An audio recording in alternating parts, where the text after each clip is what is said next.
વિવેક શબ્દનો અર્થ આપણે પહેલા દિવસે જાણ્યો કે વિવેક એટલે કેવલ વ્યવહારના અર્થમાં નહીં, શિષ્ટાચારના અર્થમાં નહીં, પણ વિવેક એટલે આપણી વૈષ્ણવની જીવન જીવવાની કળા, જીવન જીવવાની આપણી સાચી પદ્ધતિ, એનું નામ છે વિવેક. કારણ કે આ મનુષ્યના જીવનની રીત બહુ અટપટી છે. ક્યારે શું થશે કહી ના શકાય. ગઈકાલ સુધી તમને જે તમારા પર જેને અતિશય પ્રેમ હોય અથવા તમને કોઈના પર પ્રેમ હોય, એ અચાનક આજે તમારો શત્રુ પણ બની જાય. ગઈકાલ સુધી તમે જેને પોતાનો શત્રુ માનતા હોય, અચાનક તમારો મિત્ર બની જાય. સુરદાસજી એક પદમાં લખ્યું છે, सच्चे स्नेही नंद कुमार और नहीं दुख को कोई बैली, सब मतलब के यार. मनुष्य जाति को नहीं भरोसो, छिन विहार छिन पार. मनुष्य जाति को नहीं भरोसो, क्यारेक आ तरफ पण आवे ने क्यारेक पेली तरफ पण जतो रहे. छिन विहार छिन पार. केवल मनुष्य नहीं, आ विधाताનું પણ એવું છે. જે વિધાતા અત્યાર સુધી તમને પુષ્કળ સુખ આપતો હોય ને, અચાનક તમને દુઃખ આપતો પણ બની જાય. ક્યારે જીવનમાં સમય અચાનક એવો બદલાય એ આપણે નક્કી કરી શકતા નથી. રાજાને રંક થતા વાર લાગતી નથી, ને ક્યારેક કોઈ રંકને રાજા બનતા પણ વાર લાગતી નથી. કહે છે ને કે અકબર બાદશાહે एक बार प्रश्न पूछ्यो कि भगवान शू करे छे, भगवान क्या करता है. बीरबल नो पुत्र पण बीरबल जेटलो चतुर कि महाराज तमारा प्रश्ननो जवाब तो आपो, पण एमने नहीं. एना माटे मारे तमारा राज सिंहासन पर बेसવું પડે ને તમે નીચે બેસો ત્યારે તમારા પ્રશ્નનો ઉત્તર હું આપું. રાજાએ બીરબલના પુત્રને સિંહાસન પર બેસાડ્યા અને રાજા પોતે નીચે બેઠા. હવે જવાબ દે કે ભગવાન શું કરે છે. કે મારા તમારો જવાબ તમને મળી ગયો. ભગવાન આ જ કરે છે કે ભગવાન વિચારે તો રાજાને રંક બનાવી દે અને જમીન પર બેસનારને રાજાના સિંહાસન પર બેસાડી દે. સમય બદલાતા વાર લાગતી નથી. લગ્ન કરી કેવા હરખાઈ અને ઉત્સવના વાતાવરણમાં વસુદેવ અને દેવકી નીકળ્યા હતા.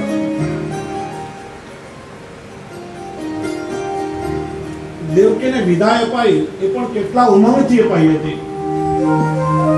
એ વખતે કોઈને કલ્પના પણ નહીં હતી કે જ્યાં એનો ઇન્ટરવ્યુ લેવા માટે આવ્યો ત્યારે પૂછ્યું કે તમારા જીવનના અનુભવોમાંથી આ જગતને તમે કોઈ સંદેશ આપશો.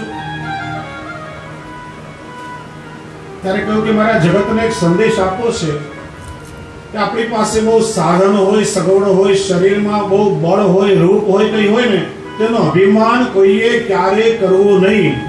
એક સમય એવો હતો કે મારા શરીરના બળનું પ્રદર્શન જોવા લોકો મોંઘી ટિકિટો ખરીદીને આવતા. આજે મારી એ દશા થઈ કે મારા મોઢા પર બેસેલી માખી પણ ઉડાડી શકતો નથી. સમય બદલાતા વાર લાગતી નથી. અને એટલા માટે આગળ એ વિવેક પણ શ્રી મહાપ્રભુજી આપણને બતાવ્યો છે. અભિમાનસ્ય સંત્યાજ્ય. વૈષ્ણવ ક્યારે અભિમાન નહીં કરવું. આજે કેવો સમય છે, કાલે સમય કેવો આવશે. આજે સારો સમય હોય અને અભિમાનથી તમે બીજાનું અપમાન કરી નાખો, કાલે તમારો સમય જો બદલાય તો કાલે પછી તમારી શું દશા થશે એનો ક્યારે વિચાર કર્યો છે. એટલા માટે વસ્તુ યાદ રાખવી કે સુખમાં છકી નહીં જવું અને દુઃખમાં બહુ ડગી નહીં જવું. એનું જ નામ છે ધૈર્ય. ધૈર્ય એટલે ધીરજ. એક એવું બેલેન્સ રાખવું જોઈએ કે બહુ સુખ અને સંપત્તિ હોય ને ત્યારે માણસે બહુ ભૂલાઈ નહીં જવું, એમાં પણ સમભાવ રાખવો. અને દુઃખ કે અગવડતાનો સમય હોય ને એમાં ડગી નહીં જવું, એમાં પણ પ્રભુની કૃપાનો જ અનુભવ કર્યો. સુખમાં પણ પ્રભુએ કૃપા કરીને મને આપ્યું એટલે મારી પાસે છે. અને ક્યારેક જીવનમાં સમય બદલાય ને તો ધૈર્યપૂર્વક પ્રભુની રાહ જોઈ કે ઠાકોરજીનો હતો ને ઠાકોરજીએ મારી પાસેથી લઈ દ્વારા આપણે જોયું ને વિવેકમાં, આ જગતમાં જે કંઈ છે ઠાકોરજીનું છે, પ્રભુનું જ હતું, એ પ્રભુએ લઈ લીધું. પાછી એની ઈચ્છા છે ત્યારે મને આપશે. એનું નામ છે ધૈર્ય. અને એટલા માટે સૂરદાસજી એક પદમાં બહુ સુંદર કહે છે કે શબ્દેન હોત ન એક સમાન, પ્રગટત હે પૂર્વ કી કરણી, તજમન સોચ અજ્ઞાન. જીવનમાં જે કંઈ દુઃખ આવી રહ્યું છે મારા પૂર્વ જન્મોના બધા કર્મો છે એનું ફળ હું ભોગવી રહ્યો છું. મારા પ્રભુ તો કૃપાળુ છે.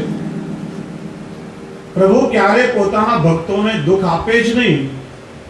આ જે કંઈ દુઃખ છે ને મારા પૂર્વ જન્મોના ફળનું કર્મ છે, કર્મનું ફળ હું ભોગવી રહ્યો છું. પ્રગટત હે પૂર્વ કી કરણી, તજમન સોચ અજ્ઞાન. અને એમાં જુદા જુદા દ્રષ્ટાંતો સુરદાસજી આપે છે કે પહેલા એમની કેવી પરિસ્થિતિ હતી અને આજે એમની શું દશા થઈ છે. બહુ સુંદર શ્રવણીય અને મનનીય સુરદાસજીનું આ કીર્તન છે. અને આપણે જો એનું ચરવણ કરીએ તો આપણને પણ એ વાત ચોક્કસ સમજાયા વગર ના રહે કે સારા સમયમાં માણસે ક્યારે અહંકાર નહીં કરવો અને દુઃખમાં ધૈર્ય અને વિવેકપૂર્વક પોતાના જીવનનો નિર્વાહ કરવો. एक समान सब दिन हो एक समान प्रकटत है पूरब की करणी, प्रकटत है पूर्व की करणी, तजमन सोच अज्ञान सब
संपत्ति मेरु समान, कबहु का दास सोपच ग्रह रहे के अंबर हरत मसान. एक समय राजा हरिश्चंद्रનો એવો હતો કે મેરુ સમાન સંપત્તિ એમના ઘરમાં હતી અને સમય બદલાયો ત્યારે સ્મશાનમાં જઈ અને એવી એમની પરિસ્થિતિ થઈ એટલે ચિતા સળગાવવાનું કાર્ય પણ કરવું પડ્યું છે.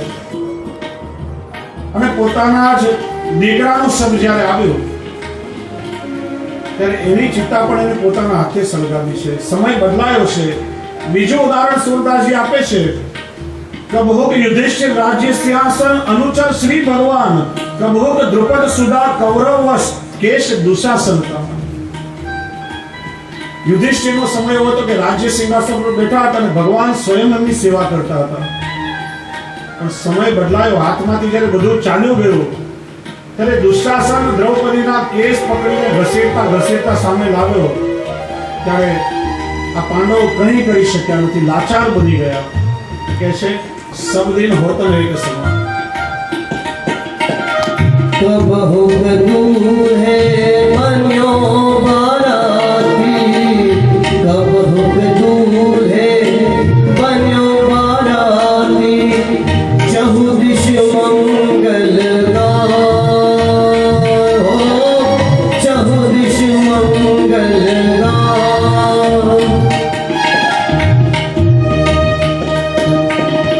कब हुक दूर है मन्यो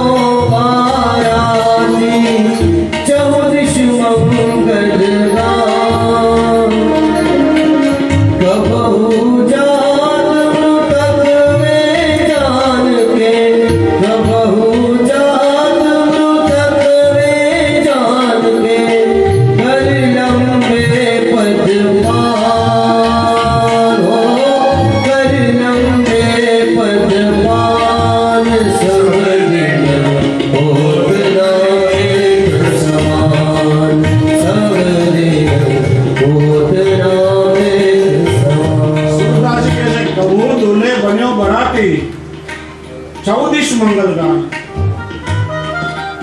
આજના લગ્ન થઈ રહ્યા છે, ઘોડા પર સવાર થઈને જઈ રહ્યો છે અને ચારે બાજુ બધા જાનૈયાઓ મંગળ ગીત ગાઈને જઈ રહ્યા છે. પણ ક્યારેક સમય બદલાય ને પછી એવી પરિસ્થિતિ આવે ત્યારે શરીરમાંથી પ્રાણ ચાલ્યા જાય ને તો એને ખાટલી ઉપર સુડાવીને ચાર માણસો કંધા પર ઉપાડીને જતા હોય છે, હાથ પગ લાંબા કરીને એને પણ જવું પડે છે. સમય બધામાં બદલાય છે. कबहुक राम सहित जानकी विचरत पुष्प विमान, कबहुक रुदन करत फिरते मावन उद्यन. ભગવાનના જીવનમાં પણ સમય બદલાયો. રામચંદ્રજીની સાથે સીતાજી પુષ્પક વિમાનમાં બેસીને જઈ રહ્યા છે અને જીવનમાં જ્યારે પરિસ્થિતિ બદલાઈ ત્યારે વગડે વગડે વન વન એમને ભટકવું પડ્યું છે અને પત્ની માટે ભગવાનના નેત્રોમાંથી પણ અશ્રુ વહી રહ્યા છે. કે છે સબદિન હોત ન એક સમાન. कब हुक राम सहित जानकी, कब हुक राम सहित जानकी, विचरत पुष्प विमान, हो विचरत पुष्प विमान. कब हुक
રાજપાટ છોડી અને વનવાસ લેવો પડ્યો છે.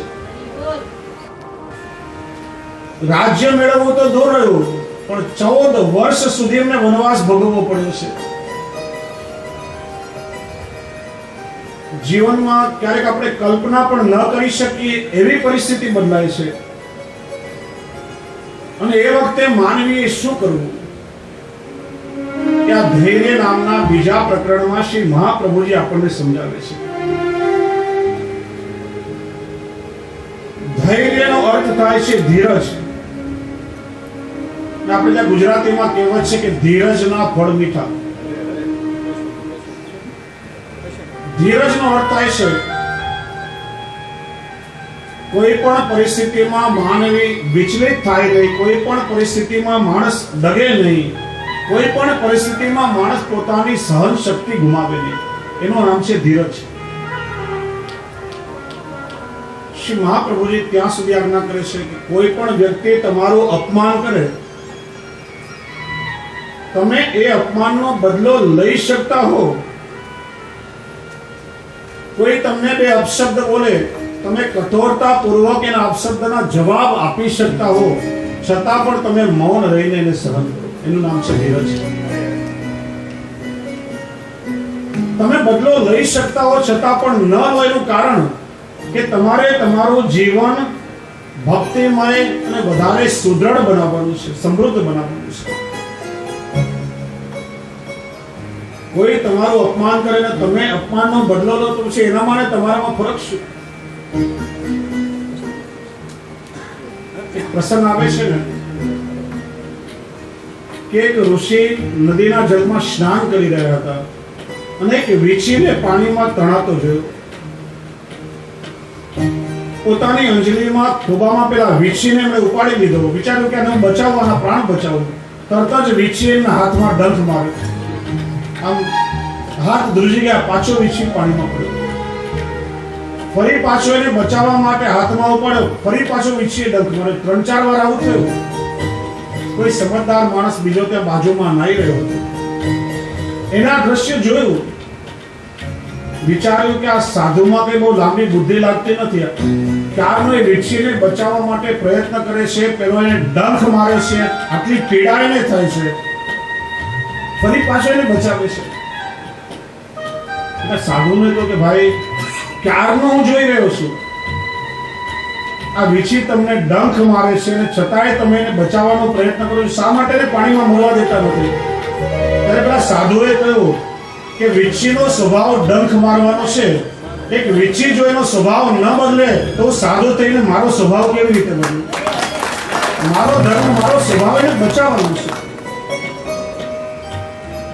દુર્જન જો પોતાનો સ્વભાવ ન બદલે તો પછી વૈષ્ણવ પોતાનો સ્વભાવ કેવી રીતે બદલી શકે? ધૈર્ય એને જ કહેવાય કે કોઈ તમારો અપમાન કરે, અનાદર કરે, અપશબ્દ બોલે, તમે એનો પ્રતિકાર કરી શકો એમ હોય છતાં પણ તમે મૌનપૂર્વક ધૈર્ય રાખીને એને સહન કરો. એનું જ નામ છે ધૈર્ય. કે છે ને કોઈ પણ વસ્તુ મેળવવા માટે જીવનમાં પરિશ્રમ કરવો પડે છે. જ્ઞાન મેળવવા જીવનમાં પરિશ્રમ કરવો પડે, પુસ્તકો વાંચવા પડે, ગુરુના શરણમાં જવું પડે. શરીરનું બળ વધારવા માટે પણ કસરત કરવી પડે, પરિશ્રમ કરવો પડે. એમ મનોબળ વધારવા માટે પણ માણસે પરિશ્રમ કરવો પડે છે. આ શ્રી મહાપ્રભુજી જે ધૈર્યનો વિષય સમજાવે છે એ માનવીનું મનોબળ વધવા માટે છે. શ્રી મહાપ્રભુજી એવો વૈષ્ણવ નથી ક્યારે ઈચ્છતા વાત વાતમાં રિસાઈ જાય, વાત વાતમાં એને ખોટું લાગી જાય, વાત વાતમાં પેલા કોમળ કાચની જેમ તૂટી જાય. કે છે ને આપણે કઈ ફ્લાઇટમાં બહાર જવું હોય તો કોઈ પાર્સલનું પેકિંગ કરીમાં કાચના કોમળ વાસણ હોય ને તેના પર લખવો પડે હેન્ડલ વિથ કેર. એમ ઘણા માણસો એવા હોય કે જે હેન્ડલ વિથ કેર. કંઈક આપણે કહેશું તો એને માથું તો નહીં લાગી જાય ને, વિસાય તો નહીં જાય ને. શ્રી મહાપ્રભુજી એવો વૈષ્ણવ ક્યારે પણ ઈચ્છતા નથી કે વૈષ્ણવમાં ધૈર્યનો અભાવ હોય. શ્રી મહાપ્રભુજી એવો ખાબોચિયો જેવો વૈષ્ણવ ક્યારે પણ નથી વિચારતા. તમે જો ગમે એટલો અનરાધાર વરસાદ વરસે તો દરિયો કઈ છલકાઈ જતો નથી. કે ગમે તેવો દુષ્કાળ પડે તો દરિયો કઈ સુકાઈ જતો નથી, પણ જરાક જેટલો વરસાદ પડે ને પેલું ખાબોચિયું ભરાઈ જાય, ઉભરાઈ જાય, અને જરાક ગરમી પડે ત્યાં પેલું ખાબોચિયું સુકાઈ જાય. એમ ઘણા લોકો પણ છે ને આ સમાજમાં પેલા ખાબોચિયા જેવા હોય. જરા કોઈ બે મીઠા શબ્દ આપણે બોલ્યા, જરા કોઈ થોડું માન આપ્યું અને પેલું ખાબોચિયું છલકાઈ ગયું. જરા કોઈ અપમાન કર્યું, કડવા શબ્દો કહ્યા અને ત્યાં પેલું ખાબોચિયું પાછું સુકાઈ ગયું. બિઝનેસમાં જરા ફાયદો થયો નામ બહુ આપણે છલકાઈ ગયા, જરા નુકસાન થયું ત્યાં પાછા ઉદાસ થઈ ગયા. કે છે સુખ અને દુઃખ તો માનવીના જીવનમાં આવે છે, પણ દરેક પરિસ્થિતિમાં ધૈર્ય રાખવું, અને એટલા માટે આ ધૈર્યનો મુદ્દો વૈષ્ણવ માટે બહુ જરૂરી છે. જેમ વિવેક જરૂરી છે, સુખમાં વિવેક અને દુઃખમાં ધૈર્ય. સુખમાં વિવેકથી વિચાર કરો અને દુઃખમાં ધૈર્ય રાખીને ધારણ કરો, ત્યારે તમારા જીવનમાં બંને વસ્તુઓનો બેલેન્સ બરાબર કરી શકાશે. ત્રણ પ્રકારના દુઃખો પ્રત્યેક માનવીના જીવનમાં આવે છે: આધિ ભૌતિક, આધ્યાત્મિક અને આધિ દૈવિક, જેને આપણે આધિ વ્યાધિ અને ઉપાધિ કહીએ છીએ, અથવા તો શારીરિક, માનસિક અને આત્મિક. ત્રણેય પ્રકારના દુઃખો જ્યારે આપણા જીવનમાં આવે ત્યારે કઈ રીતે દુઃખોને સહન કરવા, આ ધૈર્યના મુદ્દામાં શ્રી મહાપ્રભુજી આપણને બતાવે છે. એની ચર્ચા હવે આપણે પરમ દિવસના સત્રમાં કરશું. આવતીકાલે કથાનો વિરામ છે, કે આપ સૌ જાણો છો કાલે બીજો કોઈ સુંદર સંગીતના કાર્યક્રમનું આયોજન છે. 24 અને 25 તારીખે ફરી પાછું આપણો વિવેક ભેડાશ્રયનું સત્ર અહીંથી પ્રારંભ થશે. પણ વૈષ્ણવે આવવાનું છે આવતીકાલે ચોક્કસ. કાલે બહુ સુંદર ભજન ઇત્યાદિનું અહીંયા મંચ પર આયોજન છે. બીજા પણ સુંદર કાર્યક્રમો થશે. આવતીકાલે થોડી કાર્યક્રમની વ્યસ્તતા હોવાના કારણે પહેલા જે નક્કી થયું હતું કે આવતીકાલ પૂરતો આપણા વિવેક ધૈર્યાશ્રયના સત્રને થોડો વિરામ આપવો પડશે. કદાચ અવકાશ કે અનુકૂળતા હશે તો થોડા સમય માટે આપણે એને આગળ વધારશું. પણ 24 અને 25 તારીખમાં આ વિવેક ધૈર્યાશ્રયનું જે સત્ર આપણું ચાલી રહ્યું છે એમાં ધૈર્યનું સ્વરૂપ અને આશ્રયના સ્વરૂપને સમજવાનો આપણે પ્રયત્ન કરશું. અને 25 તારીખે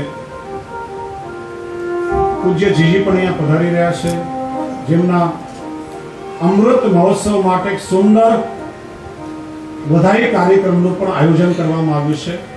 આપણે બધા સાથે મળી અને એનો પણ આનંદ લઈશું. આજના સત્રને વિરામ આપીએ. હવે સંચાલનનું દોર અમારા ભાઈ સંભાળશે. બોલીએ શ્રી ગોવર્ધન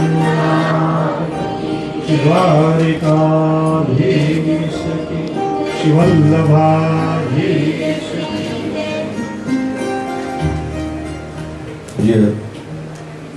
જીજીના હનુમતીભાઈને આરતી તરફ આપણે ગતિ કરી રહ્યા છીએ, ત્યારે સ્વાભાવિક રીતે જ આ સમગ્ર આયોજનના મુખ્ય મનોરથી પરિવાર, જેમના પર માતુશ્રી નર્મદાબેન અને પિતાજી મોરારજી ખેરાઈ ઠકરાર, એમના આશીર્વાદ અહરની શુદ્ધતા રહ્યા રજનીભાઈ અને જ્યોતિબાબીને આરતી માટે અહીંયા આવવા વિનંતી છે.